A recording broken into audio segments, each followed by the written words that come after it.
Hello guys, मैं हूँ अल्फिशा और आज आप लोगों को मेरे और मेरे घर वालों की तरफ से रमज़ान की बहुत बहुत मुबारकबाद। तो आज ही रमज़ान की पहली सहरी और यहाँ मुझे इतनी ठंड लग रही थी कि मैंने स्वेटर पहन लिया। मेरे साथ असद ने भी पहन लिया था और फिर मेरी अम्मी हम लोगों के लिए यहाँ इफ्तारी बनाने के लिए लग चुकी थी। हाँ, सहरी में मेरी अम्मी की कुछ मदद मैंने भी करवाई। मैं मजाक कर रही हूँ, सिर्फ एक पराठा मैंने सेका था, कुछ भी नहीं करा था, सिर्फ एक पराठा सेका था। और मैंने यहाँ बाहर आकर देखा तो देखो आसमान में कितना ज़्यादा अंधेरा हो रहा था और हवा भी बहुत ज़्यादा चल रही थी। और फिर हम सब लोग बैठ चुके थे सहरी करने के लिए और सहरी में था चाय और पराठा।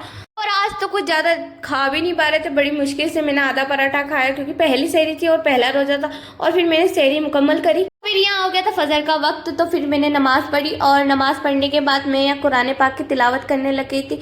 और कुरान पाक की तिलावत करने के बाद और उसके बाद यहाँ हो गया था जोहर का वक्त, तो फिर मैंने जोहर की नमाज भी पढ़ ली थी।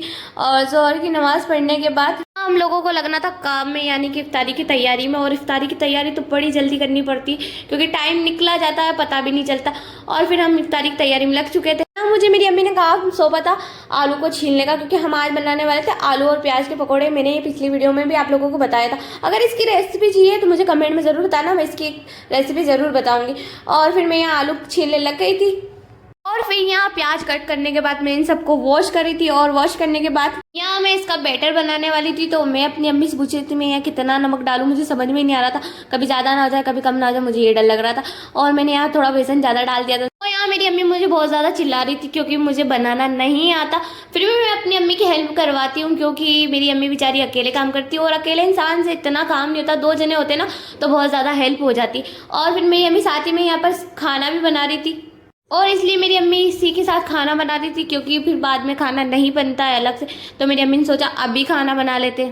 और फिर मैं यहाँ फ्रूट्स कट कर रही थी क्योंकि फिर मुझे असर की नमाज भी पढ़नी थी क्योंकि असर का वक्त हो चुका था। और यहाँ फिर मैं असर की नमाज पढ़ने के लिए आ चुकी थी। फिर मैंने असर की नमाज पढ़ी। उसके बाद मैंने अल्लाह पाक से बहुत सारी दुआएं मांगी आपके लिए और मेरे लिए भी। आप भी मेरे लिए बहुत सारी दुआएं ज़रूर मांगना। और यहाँ पर मेरी अम्मी पकोड़े तलने लग चुकी थी।